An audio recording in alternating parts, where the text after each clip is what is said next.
Gloria a Dios. Bendito sea el Señor.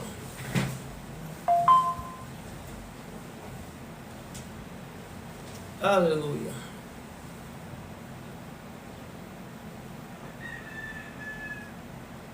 ¿Cómo descubrir a un falso profeta? Ese es el tema que estaremos analizando hoy. ¿Cómo descubrir a un falso profeta? Bendito sea Dios. ¿Cómo descubrir a un falso profeta?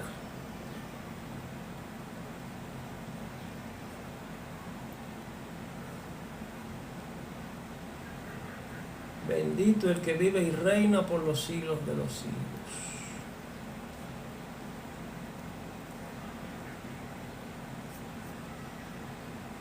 ¿Cómo descubrir a un falso profeta?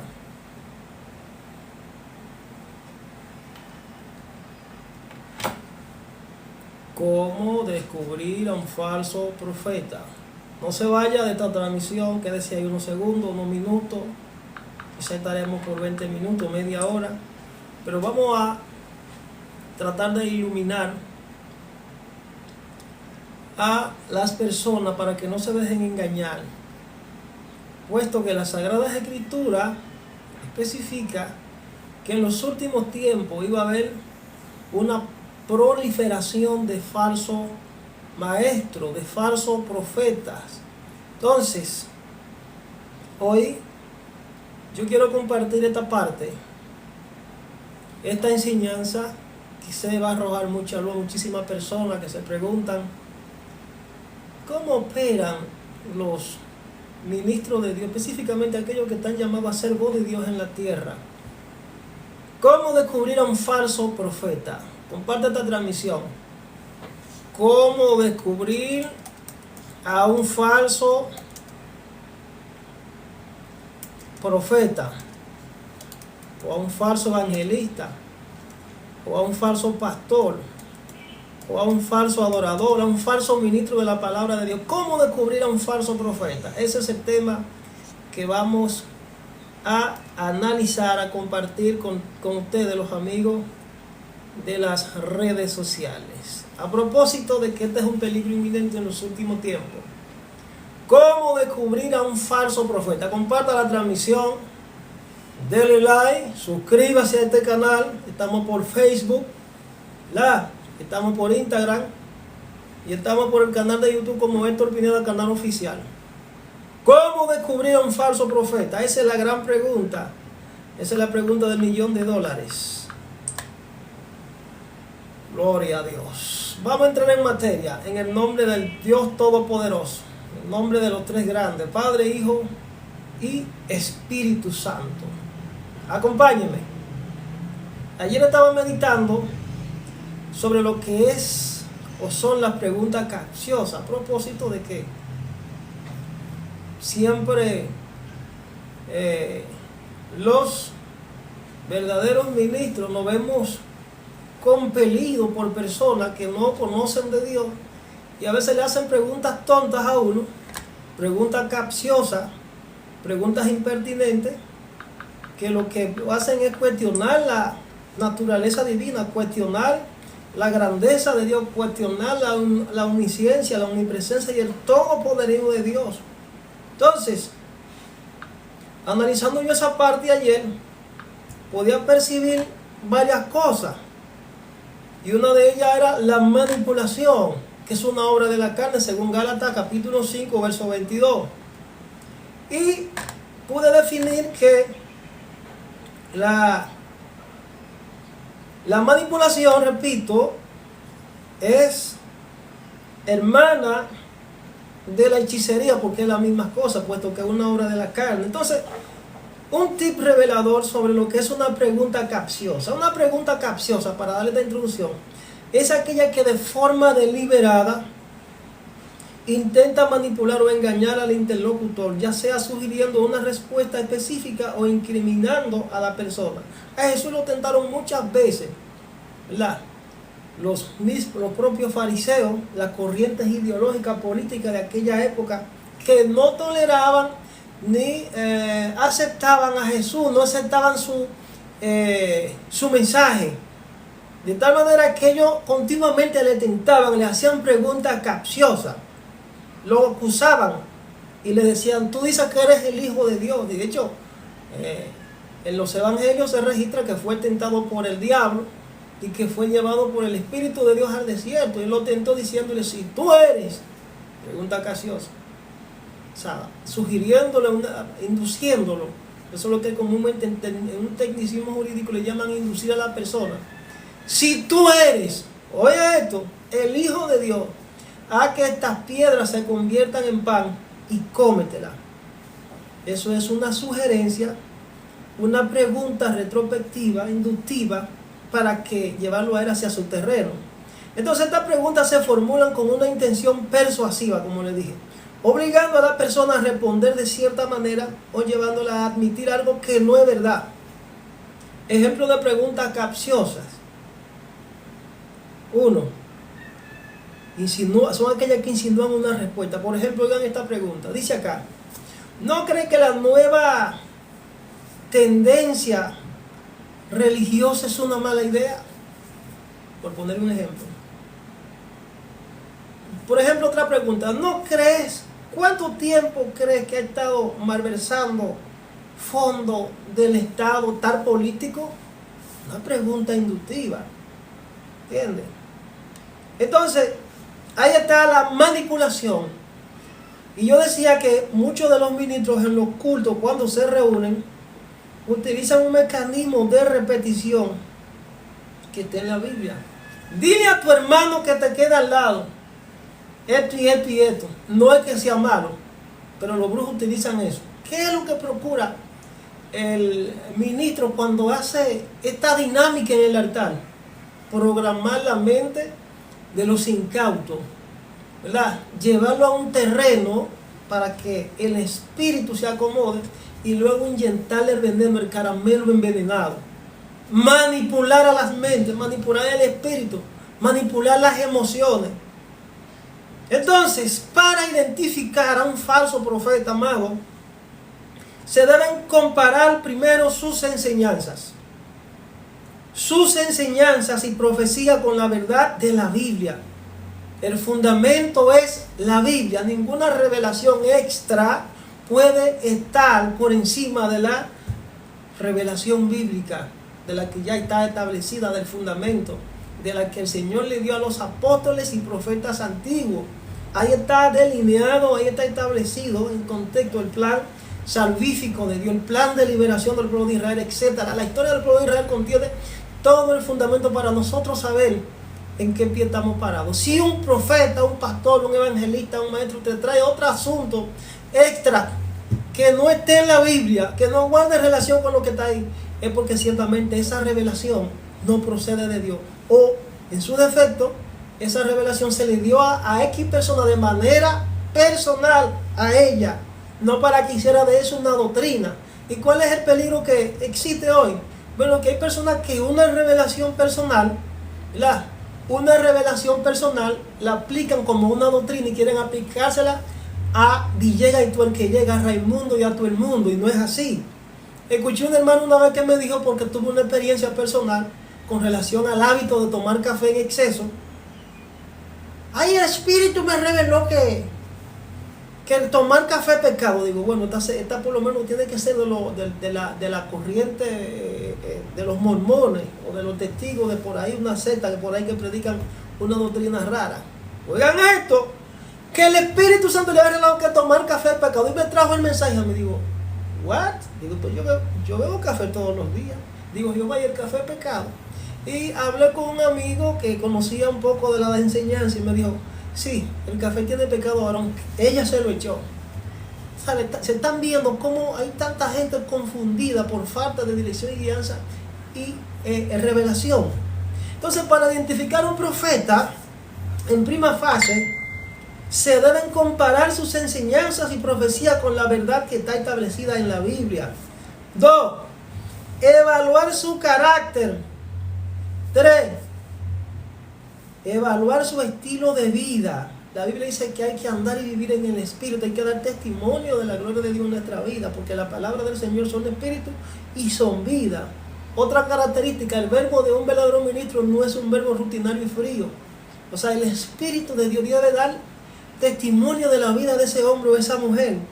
En el Jeremías capítulo 23, Dios dice de la siguiente manera: ¿no es acaso mi palabra como fuego y como martillo que quebranta las piedras? ¿Qué tiene que ver la paja con el trigo?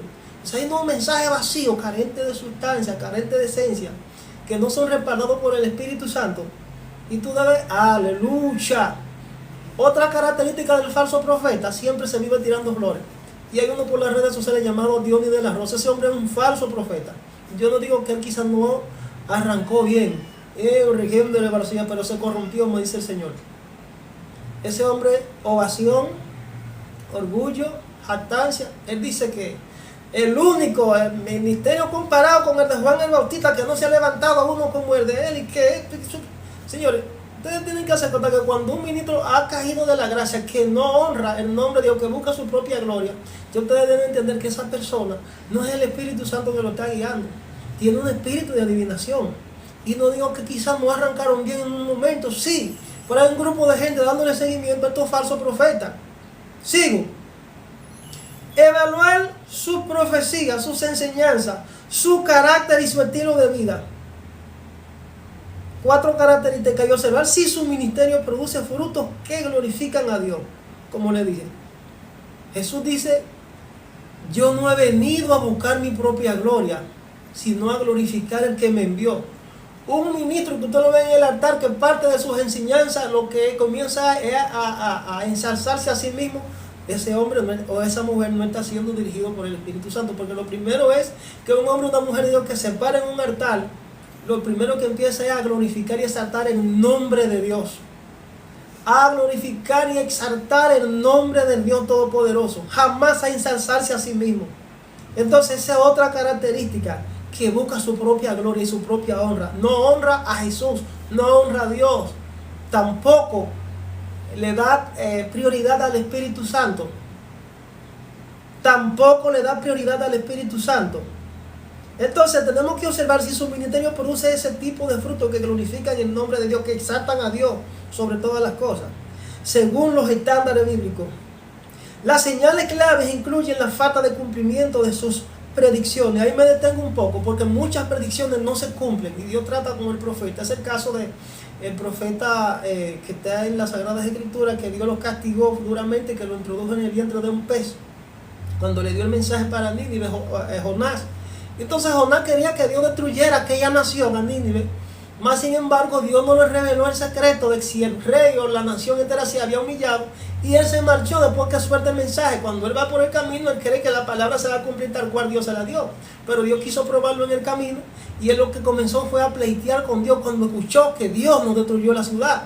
Entonces Dios tuvo que quebrantar al profeta para que entendiera que Dios es soberano, y que a veces los profetas quedan como simples espectadores. Hay gente apostando que la profecía deben de cumplirse tal cual uno la soltó. No, no es así. Hay profecía. Incluso hay una historia en la Biblia que registra de Elías, creo que fue Eliseo, donde una mujer cayó postrada a sus pies. Entonces él dijo: pero Dios no me ha querido revelar el secreto. Y él tuvo que entrar en comunión, tuvo que invocar a Dios para que Dios le revelara lo que estaba sucediendo en el corazón de esa mujer. Hay cosas que Dios no se las va a revelar al profeta, y eso no quiere decir que Dios no habló con el profeta o que no lo mandó a promulgar. Pero hay otros que se atribuyen autoridad y poder de Dios, no son voces proféticas autorizadas porque ya cayeron de la gracia. Porque una profecía se cumpla o deje de cumplirse no significa que la persona no fue Dios que lo usó para dar el mensaje. La profecía es compleja. Por tanto, a los internautas y gente que no saben de profecía, yo les sugiero que mejor hagan silencio, porque obviamente lo que se acarrean es condenación a hacer ciertos juicios y valoraciones que nada tienen que ver con la revelación del cielo. Dios revela su secreto a los profetas. No a todo el mundo son revelados los misterios, dice la Sagrada Escritura. No hará nada Jehová el Señor sin que revele su secreto a sus profetas. Pero hay profetas que están desviados, que están descarriados y no honran el nombre de Dios. Por tanto, lo que tienen es portales abiertos del reino de la tiniebla, porque ya su espíritu ha sido contaminado. Y donde el ser humano, cuando el ser humano se contamina, el Espíritu Santo se aleja de él. Es lo que dice la Sagrada Escritura. Dios dice: yo habito en la altura y en la santidad, y con el quebrantado y humilde de espíritu. O sea, Tú quieres ver si obviamente Dios habita en el corazón, en el espíritu, en la mente, en el ser de un ministro. Observa si tiene la naturaleza o la virtud o la cualidad de la humildad. Observa y apercíbete si esa persona vive lo que predica, si el Espíritu Santo habla por él. Apercíbete y escudriña y pesa el espíritu sobre el cual está predicando, sus enseñanzas, su doctrina, su carácter, su idiosincrasia. Tú quieres saber si una persona es un verdadero ministro. Observa si vive en santidad, si es una persona paciente, si es perseverante, si tiene amor. Porque amor, hay quienes dicen que tienen amor por las almas, pero más sin embargo cuando tú lo confrontas, lo que están es buscando plata, lo que están es manipulando a la gente. Ni hay amor, ni hay humildad, ni hay santidad. Entonces ahí no está Dios. Ni hay humildad, al contrario, si no hay humildad lo que hay es orgullo. Un ministro que tú lo ves que a legua se puede ver que lo que manifiesta es orgullo, Dios no está ahí, porque el orgullo es pecado, y ese pecado fue lo que destronó a Satanás del trono de Dios, ¿verdad? Según los estándares bíblicos, tenemos que seguir los estándares bíblicos para discernir si lo que obviamente un profeta, un ministro, un pastor, un evangelista nos está trayendo procede de Dios. Las señales clave incluyen la falta de cumplimiento de sus predicciones, no todas las veces. Eso es relativo. La negación de verdades fundamentales sobre Jesucristo, ahí estamos de acuerdo. Un carácter marcado por el orgullo y la codicia, eso es del diablo. Si tú entiendes que hay un ministro que lo que procura es la lana de las ovejas, que está marcado por la ovación, por el orgullo, por la autocomplacencia, por el qué dirán, porque el yo, ahí no está Dios. Si lo que procura es la autopromoción de sus enseñanzas, que están torcidas, delineadas y fuera de la voluntad de Dios, ahí no está Dios. Segundo, hay que evaluar la veracidad de su profecía. ¿Entiendes? Y le hablé del cumplimiento, no todas las veces. Cuando Dios da una palabra al profeta y no se cumplió, el profeta debe sacar la cosa y decirle al pueblo, no se cumplió por esto y esto y esto. Porque todo tiene una explicación lógica. En el caso de Isaías, Dios lo manda ante el rey Ezequías, porque el rey Ezequías había cometido cierto tipo de pecado, y Dios pues determinó decirle, mira, prepara tu casa porque te va, ordena tu casa porque te va. Isaías va como hombre de Dios, como voz profética autorizada, y confronta al rey Ezequías. Cuando está allá, el rey Ezequías comienza a llorar, se mira su rostro hacia la pared, comienza a clamar a Dios, Señor, mira, yo esto, yo aquello, y esto, y esto, y esto. El profeta Isaías se marcha, pero soltó la palabra, el hombre estaba enfermo, iba a morir. Era una profecía. Dice que cuando se marchó el profeta, iba por el camino, Dios lo interrumpió y le dijo, siervo, ¿no ha visto cómo Ezequías, mi siervo, se ha humillado? Ve, devuélvete, vuelve allá. No ocurrió lo mismo en el caso de Jonás, porque a Jonás Dios no le dijo devuélvete. Jonás quería que la palabra, que Dios destruyera esa nación entera. Oigan esto, es que Dios es soberano y hace como Él quiere. Muchas veces no le va a revelar al profeta ciertas condiciones y características que se dan en la profecía. Aquí Dios se la reveló a Isaías y fue de vuelta a meter reversa, a anular la primera sentencia que le dio. No ocurrió esto con el profeta Jonás. A Jonás Dios tuvo que quebrantarlo porque él quería que se cumpliera. Así hay mucha gente apostando por la destrucción y por muchas profecías que han sido anunciadas, y ellos quieren que se cumpla esa profecía de destrucción. Cuando Dios anuncia la profecía de juicio, primeramente para que el pueblo, como una advertencia para que el pueblo se arrepienta. Si el pueblo no, y Dios es persistente en ello, porque lo envía una y otra vez, levanta uno en Venezuela, otro de China, otro de Japón, otro de Dominicano, otro de Chile, otro de Costa Rica, otro de los Estados Unidos, y todos coinciden en lo mismo. Y tú dirás, pero ¿qué pasa? Que todos dicen lo mismo. De nuevo, Dios está hablando. Ahora, cuando Dios lo hace de manera reiterativa, es porque Él está esperando el cambio en la población. Ahora, cuando el pueblo no se humilla, no se arrepiente, los juicios, obviamente, hay un momento donde se cierra la temporada de la misericordia. Y te dice, se cumplirán mis juicios sobre la tierra. Se cumplirán mis juicios sobre tal nación. Se cumplirán mis juicios sobre tal persona. Porque llamé, toqué y nadie me respondió. O sea, Dios da tiempo. Dios es un Dios de misericordia, ¿verdad? Dios no es como los hombres. Dios es tardo en ira y grande en misericordia. Tercera característica, examinar el carácter y el estilo de vida, como le dije. buscar que tenga un carácter coherente. Un falso profeta puede tener un estilo de vida que contradice sus enseñanzas. O sea, predica lo que no vive. Si predica lo que no vive, hay una contradicción y no puede manifestar la gloria de Dios. Debe estar atento a un carácter corrupto. Para nosotros conocerlo debemos estar atentos a su carácter. Si es corrupto, si es orgulloso, si es codicioso. Observar su enfoque en el dinero. ¿Verdad? Muchos falsos profetas se aprovechan financieramente de las personas y exigen compensación económica por supuestos mensajes divinos. El verdadero profeta espera que Dios sea quien toque a la persona y que de manera voluntaria usted reciba una que otra compensación, una que otras ofrendas, una que otras contribuciones, porque Dios mismo es quien se encarga de tocar y de abrir la puerta, no yo mismo a través de manipulaciones. Si usted ve esa característica en algún momento diga, Dios no está ahí, o sí, de alguna manera Dios empezó bien pero se desvió, es posible que Dios lo visite, pero Él no vive ahí. Hace mucho que lo alejaron, porque Dios no habita en un corazón con una naturaleza tendiente a la codicia. Uno de los 10 mandamientos es la codicia. Dice, no codiciarás ni la casa, no codiciarás esto, no codiciarás la mujer de tu prójimo, ni su asno, ni su casa, nada. La codicia es un pecado capital, Señor, es uno de los 10 mandamientos. ¿Entiendes? Entonces, comparar sus enseñanzas con lo que dice la Biblia. La mejor defensa contra las falsas enseñanzas es conocer la verdad con precisión, conociendo la Biblia fielmente. Hay gente que no escudriña las Sagradas Escrituras. Evaluar la doctrina sobre Jesús, prestar atención si niegan a Jesús, si retan importancia a lo que es su muerte y resurrección o si rechazan su humanidad. Número 4, considera el fruto de su ministerio. O sea, se debe identificar los frutos de su obra. La verdadera naturaleza de una persona se revela a través de las acciones y el resultado de su vida. Un ministerio debe producir justicia y estar alineado a la palabra de Dios. Eso por un lado.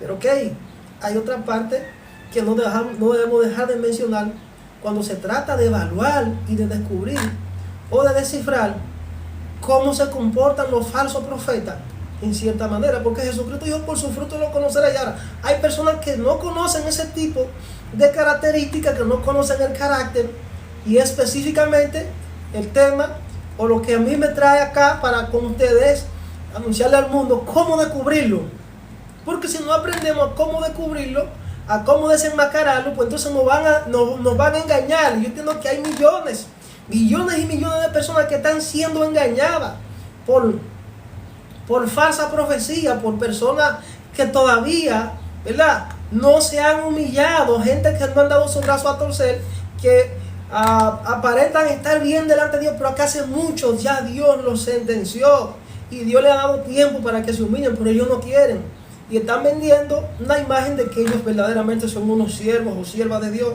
Mas sin embargo Dios ha dicho, corrompido, reprobado, arrepiéntete, mira pues de dónde ha caído, te doy tiempo para que te arrepientas y haz esto, y no hacen caso. Al contrario, enfrentan a los verdaderos ministros que lo confrontan. Entonces, ¿qué es lo que están haciendo? Bueno, manipulación. Están manipulando a las masas. Y la manipulación es equivalente a brujería. Los falsos ministros del evangelio hacen esto. Le hablé de los ejercicios de repeticiones de palabras automáticas para programar la mente. Usted lo va a ver siempre que van a utilizar ese mecanismo cuando se suban al altar. Dile a tu hermano que te queda al lado, pero están vacíos de Dios. Hechizan tu memoria para luego lanzarte el veneno de la magia. Los brujos lo usan mucho para enviar maldiciones. Entonces, la manipulación es una obra de la carne. Si usted quiere, puede irse a la Biblia y buscar el libro de Gálatas, la carta a los Gálatas, capítulo 5, versículo 22 en adelante, que habla de las obras de la carne y los frutos del Espíritu. Dentro de las obras de la carne está la hechicería, que es manipulación. En otra tradición dice que es farmaqueia, porque tiende a coartar tu sistema nervioso central para hechizarte, para controlar tu mente. Eso es brujería. Cuando te manipulan, eso es brujería. Y quiero detenerme un poquito acá para hablar de esto. Hablamos entonces del espíritu del hombre, y la Biblia habla del espíritu del hombre que está en el hombre. ¿Entiendes? En esto hay una manifestación propia del ser con tendencia maquiavélica. Y se lo voy a explicar. A través de la manipulación humana, del ser humano, las energías y las palabras del ser humano se transfieren a otros. Nada tiene que ver incluso con manifestaciones de espíritus inmundos, sino que de mi propia energía yo le transfiero a ustedes, y ustedes al absorber mis ideales, mis enseñanzas, quedan hechizados. Bendito sea Dios. Para los que no sabían esa parte, se transfieren energía, se transfieren a través de las energías, a través de las palabras se transfieren las energías de una persona a otra. Nada tiene que ver con la manifestación de Satanás, cerradamente hablando. Entonces Jesucristo dijo: por su fruto los conoceréis. No todo el que dice Señor, Señor, o todo el que diga Señor, Señor, ni que diga que es un ministro del Señor o un hijo del Señor, en realidad lo es. ¡Oh! Hay muchos lobos vestidos de oveja. En las Sagradas Escrituras, el espíritu del hombre es una parte interna y profunda de su ser, creada por Dios para contactarlo y tener comunión con Él. Estamos hablando del espíritu, del soplo, que en prima fase el Señor nos dio, la vida. Entonces, con esto tenemos la capacidad nosotros de conectarnos con el Espíritu de Dios, porque fuimos regenerados por medio de Cristo, porque obviamente se han arrepentido y han aceptado al Señor. Entonces funcionamos como un órgano receptor de la divinidad a través de nuestro espíritu, similar a una radio sintonizando ondas invisibles. Somos energía. A través de este espíritu regenerado, la persona puede adorar a Dios, recibir su revelación y ser guiada por el Espíritu Santo. Pero no todo el mundo es guiado por el Espíritu Santo. La Biblia dice que los hijos maduros de Dios, estos son llamados hijos.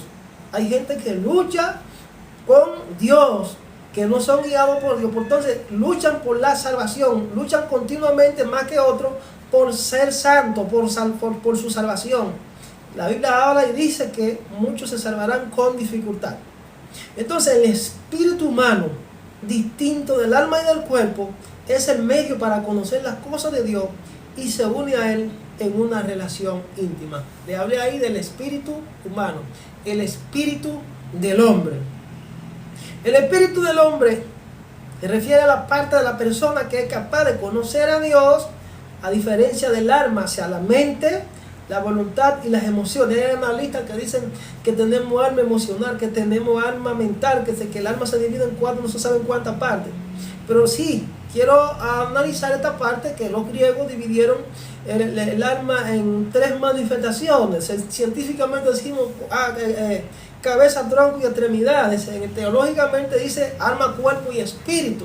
Y yo no creo un cuerpo disociado o desligado del espíritu, porque obviamente cuando hablamos de un alma per se, nos estamos refiriendo al cuerpo, ¿verdad?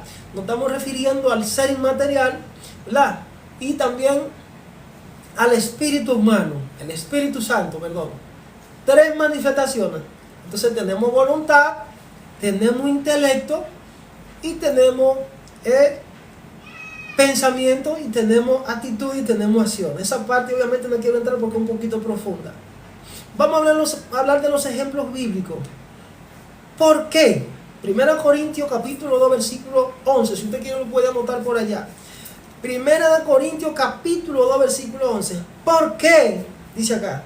¿Quién de los hombres? Una pregunta que hace el apóstol Pablo a los corintios en Grecia. ¿Quién de los hombres sabe las cosas del hombre, sino el espíritu del hombre que está en él? Una pregunta. Esta es una referencia directa al espíritu humano como el único capacitado para conocer los pensamientos y experiencias de un individuo. Es por tanto la idea de los famosos éxtasis, o cuando caes sobre el lecho, cuando tú te acuestas a dormir, que tu alma se suspende, y es donde Dios tiene unos tratos contigo, porque de otra manera no podía tener el trato. Hay gente que no tiene la capacidad de quedar de pie si reciben revelación sobrenatural en su vida. Muchas veces los mayores tratos que Dios tiene con el ser humano es a través del sueño. Los sueños son una puerta por la que Dios trata con el ser humano, ¿verdad? Ellos son una puerta a lo sobrenatural. Génesis capítulo 2 versículo 7 dice: y Jehová Dios formó al hombre del polvo de la tierra. Esa parte ustedes se la saben. Y sopló en su nariz ruaj, aliento de vida. ¿verdad? Es el espíritu humano, el espíritu que tiene el hombre, la vida. Y fue el hombre un alma viviente. Y yo le hablé del alma per se, que no está divorciada ni disociada del cuerpo, ¿verdad? Ni del espíritu humano. Toma un todo, alma per se, cuerpo y espíritu. La palabra aliento en hebreo es neshamah. Neshamah es la misma que se traduce como espíritu en otro pasaje, indicando la naturaleza espiritual que Dios infundió en el hombre. Pero también en el libro de Eclesiastés, en el capítulo 12, versículo 7, dice: y el polvo vuelve a la tierra como era, y el espíritu vuelve a Dios que lo dio. Este versículo se refiere al retorno del espíritu humano a su dador, Dios, después de la muerte, o sea, de la desaparición física de este plano. El espíritu del hombre, señores, se transfiere. Las energías mentales se transfieren. Cuando te tiene contacto sexual con una fémina, en el caso del hombre, en el caso de la mujer con un varón, y de manera recurrente te revuelva con este y con aquel, tú vas transfiriendo todas las energías negativas que esa persona pudo acumular durante toda su vida. Y según la ciencia, no sé si sea cierto, incluso hay mujeres que guardan el ADN de los varones que tuvieron con ella durante muchísimos años, hasta la fecha. Yo creo que el único que purifica el alma y la deja limpia por completo es Dios. El ser humano vive en una constante mezcla con el pecado, con lo sucio, y es una persona que obviamente está fuera de la gracia de Dios. Eso también tiene que ver con el matrimonio, de cuántas veces ha tenido. Yo creo que es necesario que el ser humano entienda esto. Entonces, el espíritu del mundo, señores, y el espíritu de la tiniebla. Ya ustedes conocen el espíritu del hombre que está en el hombre, que puede transferirse energía, que no necesariamente tienen que ser demonios. Por eso habla la Sagrada Escritura, que por su fruto lo conoceréis. Y hablamos del espíritu de confusión, hablamos del espíritu de error, hablamos de la transferencia de espíritu. Eso es bíblico, señores. Entonces en la Biblia, el espíritu del mundo, este otro, está en la Biblia, le voy a dar los textos. El espíritu del mundo, ¿qué es el espíritu del mundo? Esto es una mentalidad, una tendencia, una actitud contraria a Dios. Gente que tiene la mente reprobada. Son filósofos, son eruditos, son gente que han escalado económicamente y tienen títulos universitarios, tienen exceso de enciclopedismo y se creen la gran cosa. Entonces el Señor en la palabra dice: escogeré a los vil y a los menospreciados para humillarte a ti, que no has querido humillarte ante mí, porque mí es la gloria. Dios agarra a los vil y menospreciados y los hace sentar en sillones de reyes, y avergüenza a los que se creen ser grandes, a los que creen que son la última botellita de agua en el desierto. Eso lo hace Dios, porque el que se sube, Mateo 23, Mateo capítulo 12, eso 23, 12, el que se exalta. ¿Qué es lo que hacen la mayoría? Que obviamente buscan la manera de prepararse en todas las maneras posibles para conseguir un título, y no es malo, para ser personas realizadas, ser gente de éxito, tener una buena casa, tener un buen coche, tener una cuenta de banco, tener estabilidad económica, casarse con una fémina o revolcarse con cuantas personas le dé la gana y humillar a cuantas personas se le pongan por delante. Entonces, ese es el espíritu del diablo, el espíritu del mundo. Una tendencia pecaminosa que yo quiero alcanzar de los beneficios que el reino de Dios me ofrece, pero de espalda a Dios, sin comprometerme con el reino. Yo quiero solamente que Dios me dé salud, que Dios me dé riqueza, que Dios me dé gloria, que Dios me dé fama, pero yo no le voy a adorar a él. La gloria yo la voy a dar al diablo. Es lo que hacen la mayoría de los que están en el mundo, los ricos. No digo que los ricos todos son del diablo, pero hay gente que eso los aleja de Dios, que no están preparados para manejar riqueza, y por eso Dios lo pone abajo. Y hay una palabra que Dios le trae a los ricos, que es obviamente relacionada con la que el Señor le habló en la antigüedad. Dice: a los ricos de este tiempo, el apóstol Pablo, dice Dios, sean esto, hagan aquello. Utilicen la riqueza para ganar a las personas, para que conozcan a Dios, etc. Pero hay gente que lo que hace con la riqueza es financiar el reino del diablo, como Bill Gates, yo solo y otros. Le han dado mal uso a la riqueza. Entonces el espíritu del mundo y el espíritu de la tiniebla incluye esto: el orgullo, 1, 2, la codicia y la autosuficiencia. Busca el significado de esos tres pecados. Y si usted ve o observa algún ministro, siervo, sierva con esa tendencia pecaminosa en el altar, diga: no está Dios. ahí no está Dios. Autosuficiencia. Yo no necesito, como dijo un día el tal Rafael Ramírez Martínez, yo no necesito que nadie ore por mí. Yo no pido a nadie que ore por mí oran. Orgulloso, falso profeta, falso apóstol, ¿verdad? Y otros que andan por ahí que se autopromueven como que ellos son la última Coca-Cola o botella de agua en el desierto. Autosuficiencia es un pecado. Hay un tema que yo grabé una vez, que se me quedó desde que me prepararon, desde que el Señor me preparó en la iglesia hace varios años. Las 7 trampas para un talentoso. Y entre esas 7 trampas para un talentoso está la autosuficiencia. Busca el significado de la autosuficiencia y usted se dará cuenta que el que tiene esa tendencia pecaminosa dentro de su ser, Dios no vive en él. Porque está relacionada con el orgullo. Está relacionada con la codicia incluso. Entonces, el espíritu del mundo y el espíritu de la tiniebla se oponen a la influencia del Espíritu Santo. Resisten al Espíritu Santo este tipo de ministros. 1 Corintios 2:12.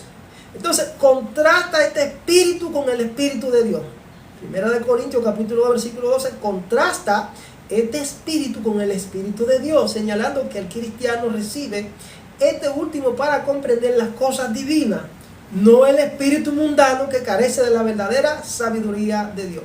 Hay una sabiduría terrenal que es diabólica. Usted puede ser el teólogo que usted quiera, usted puede ser el exágeta, usted puede ser el doctor, estudiar en Cambridge, en Harvard, en cualquier universidad de la tierra, de las más prestigiosas, pero si usted no tiene a Dios, si usted no se humilla ante Dios, si usted no reúne las cualidades o las virtudes divinas para que el Espíritu Santo fluya en su espíritu, usted no califica. Usted estará abajo, delante de Dios, usted no califica. Quizá delante de los hombres de pecado, usted estará arriba, pero usted está muy detrás. Usted está como el Moffel, atrás, abajo y caliente. No importa que sea Bill Gates, no importa que sea George Soros, no importa que sea el presidente de los Estados Unidos, no importa que sea quien sea. Aquí lo que vale es guardar los mandamientos de Dios y ser un hombre o una mujer santa que se humilla, que cree, obedece, confía, espera y persevera en Dios. Interpretación del espíritu del mundo. Un espíritu demoníaco. Algunos lo ven como la influencia directa de Satanás, el príncipe de este mundo, pero en realidad el espíritu del mundo es esa tendencia pecaminosa con inclinaciones propias del ser humano para hacer lo que le da la gana fuera de la voluntad de Dios. O sea, yo quiero todo lo de Dios, pero yo voy a estar de espalda de Dios, no quiero compromiso. Dicen algunos por ahí que eso es verdad, yo no creo en eso. Y se convierten en ateos algunos, aunque para mí el ateísmo no existe, sino la dureza del corazón del hombre para no asumir la realidad existencial. Entonces, el espíritu del mundo es una forma de pensar pecaminosa, está relacionada con pensamientos, con directrices, con tendencias de pensamientos divorciados de la voluntad de Dios. Se refiere a una disposición humana de rebelión, orgullo y falsedad, que contradice la voluntad de Dios, que se opone a Dios, que contraria a la voluntad de Dios. Eso es espíritu del mundo. No sé, para que lo agarren, para que aprendan a descubrir los falsos profetas. Si tú te encuentras en una organización religiosa, dígase cristiana, evangélica, como sea, y tú entiendes que en ese movimiento todos estos elementos que te mencioné existen, ahí no está Dios. Es posible que hayan 2 o 3 que quizás no se hayan contaminado, como dice la Sagrada Escritura, que Daniel no se contaminó de la comida del rey, que propuso en su corazón. Es posible que hayan personas de Dios. Y tengo que mencionar la iglesia tradicional, la iglesia católica, de donde surge la iglesia evangélica. Yo no puedo decir que todos los de la iglesia católica son del diablo, que se van a perder. Eso solamente le corresponde a Dios. Porque hay personas que buscan a Dios, pero que quizás tienen su ignorancia porque le enseñaron una doctrina, porque ellos creen eso. Pero son gente que están buscando a Dios de todo corazón. ¿Quién se encarga de purificar y dirigir el corazón de la persona en primera fase? O al final, Dios. ¿A quién Dios usó para sacudir la iglesia católica, que en ese tiempo fueron engañados los cristianos? A un sacerdote católico, el hombre de la Reforma, uno de los participantes que fue pionero de la Reforma, a este ministro Martín Lutero, ¿verdad? Entonces, diferencia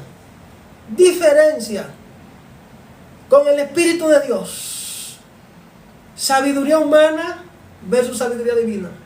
Otra perspectiva es que representa la sabiduría humana, como le dije, la sabiduría secular y los valores mundanos que sin la guía del Espíritu de Dios son una locura y rechazan a Dios. El espíritu del mundo proviene del mundo, mientras que el espíritu de Dios viene de Dios. Hay dos sabidurías, una terrenal y diabólica, y una sabiduría que es espiritual, eminentemente espiritual, que proviene de Dios. El espíritu del mundo ofrece una sabiduría humana que es insuficiente, a diferencia del espíritu de Dios, que enseña y permite entender lo espiritual. ¿Quiénes son guiados por el espíritu del mundo o rechazan las cosas de Dios? Los que tienen una tendencia pecaminosa, una mentalidad, una mente reprobada, ¿verdad? Los que tienen una mente oscurecida, una mente entenebrecida, los que están llenos de vanidad y orgullo, esos son los que obviamente se identifican con las cosas del mundo.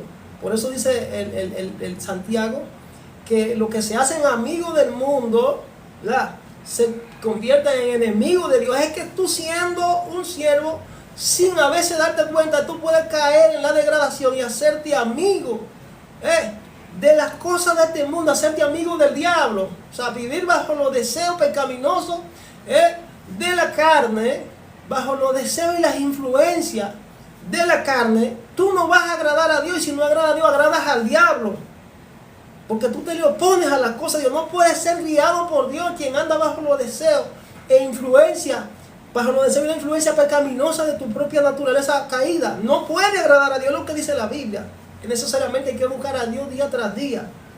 Quienes son guiados por el espíritu del mundo rechazan las cosas de Dios. Los creyentes, al recibir el espíritu de Dios, pueden entender lo que Dios le ha dado y estar en paz con Él, porque la voluntad de Dios es siempre agradable, buena y perfecta. Esas tres características. Entonces, ¿cómo se opone al espíritu de Dios?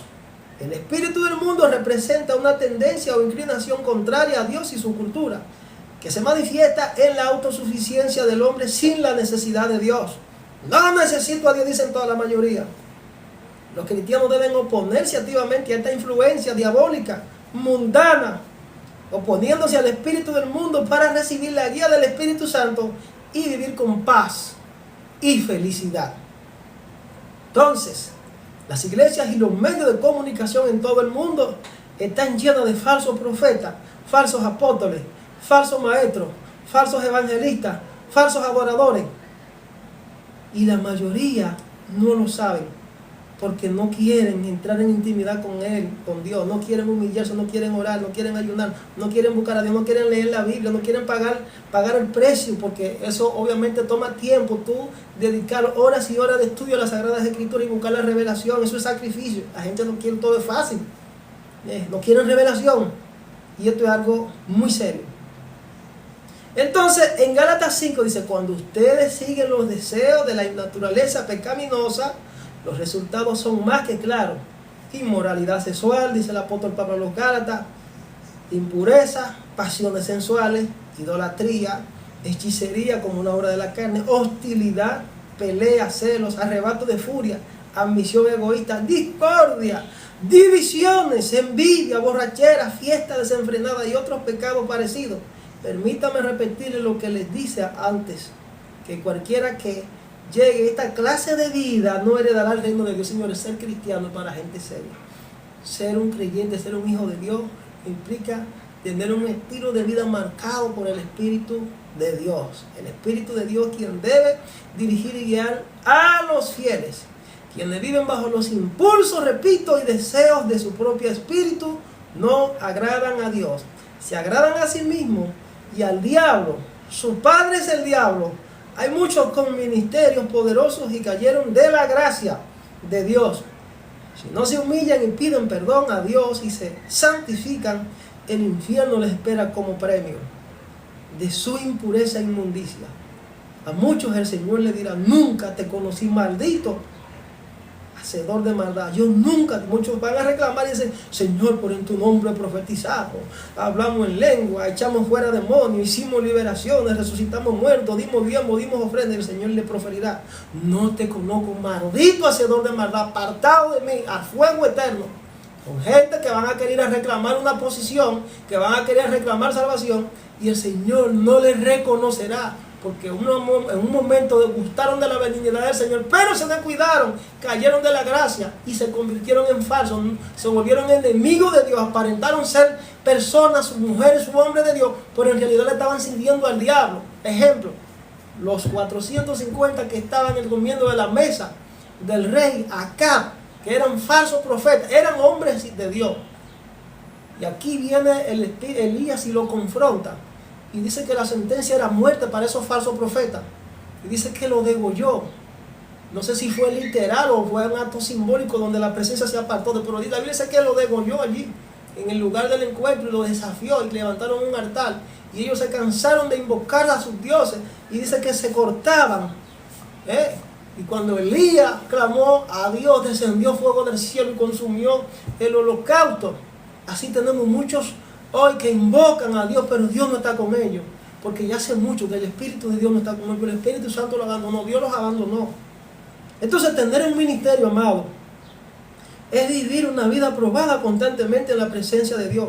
Cualquiera que se desvíe y no persevera en las enseñanzas de nuestro Señor Jesucristo no tiene a Dios, no tiene al Hijo, no tiene al Espíritu Santo. Es lo que dice 3 de Juan o 2 de Juan 1:9. Entonces, una característica extraordinaria que es común a todos. Usted puede ser el siervo más ungido, la sierva más ungida, pero si usted entró en el descuidó la presencia, usted descuidó su relación con Dios, usted se murió, porque el descuido es pecado. Eso se lo dijo el Señor a los ángeles de las 7 iglesias. Mira pues de donde ha caído y arrepiéntete. Hay mucha gente que han caído de sus posiciones de autoridad. Hay gente que no se mueven bajo el fuego santo de Dios. Hay gente que la unción, el power de Dios no se mueve en ellos. Y yo hablaba que una de las características que hace auténtico el mover de Dios en un ministro es la unción, porque la unción otorga poder, te habilita. Pero un ministro sin unción está deshabilitado. Es una nube sin agua. Es un címbalo que retiñe. Hay ministros que se suben al altar y cuando comienzan a soltar expanden gloria. Tú sientes un perfume. Tú dices, hay alguien que está acá, que está conectado con el cielo, porque yo siento algo, yo siento un peso de gloria. Pero hay otros que se suben al altar y tú no sientes nada. Entonces aprende a diferenciar que los falsos profetas, los falsos ministros, los falsos pastores, los falsos evangelistas no tienen unción porque cayeron de la gracia. Pueden utilizar el don, pero ese don es utilizado sin el respaldo del cielo. Operan de una manera ilegítima cuando quedan sin la presencia y sin el poder de Dios. Entonces, miren lo frágil que somos. Y lo que el creador del universo dijo de nosotros en principio.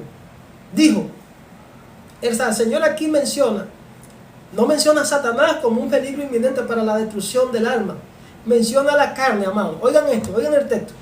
Mi espíritu no contenderá para siempre con el hombre, porque ciertamente él es carne. Oigan esto, el peligro. A veces pensamos que nuestra batalla es más fuerte con Satanás. No, nosotros mismos tenemos dentro el poder, la capacidad de autodestruirnos de manera natural. Entonces este versículo está ubicado en Génesis capítulo 6:3 y expresa la decisión de Dios de acortar la vida humana 120 años debido a la corrupción y maldad de la humanidad, lo que hacía insostenible su relación con ellos. Génesis 6:3, este pasaje se encuentra en el libro que ya la menciona en Génesis, en el relato del diluvio universal, donde Dios observa la gran maldad del hombre en la tierra tal cual existe hoy. Noé duró, dicen algunos analistas, 150 años y no le hicieron caso y se perdieron todos, solamente Noé y su familia se salvó. Ante la corrupción generalizada, Dios decide que su espíritu no puede seguir combatiendo con la humanidad para siempre, porque son débiles y fácilmente influenciados por la carne. El peor enemigo que tenemos es el deseo pecaminoso, la naturaleza pecaminosa que tenemos en nosotros mismos. Como consecuencia, Dios declara que la vida del hombre no superará los 120 años, por eso que ustedes que mueren muchas personas jóvenes. Entonces, la frase ciertamente el hombre carne destaca la fragilidad y la tendencia al pecado inherente a la naturaleza humana que se opone a los propósitos divinos. La declaración entonces marca un punto de inflexión señalando el fin de una era de gran impiedad y el comienzo de una corrección drástica. El diluvio que limpiaría la tierra de la corrupción y el límite de la misericordia.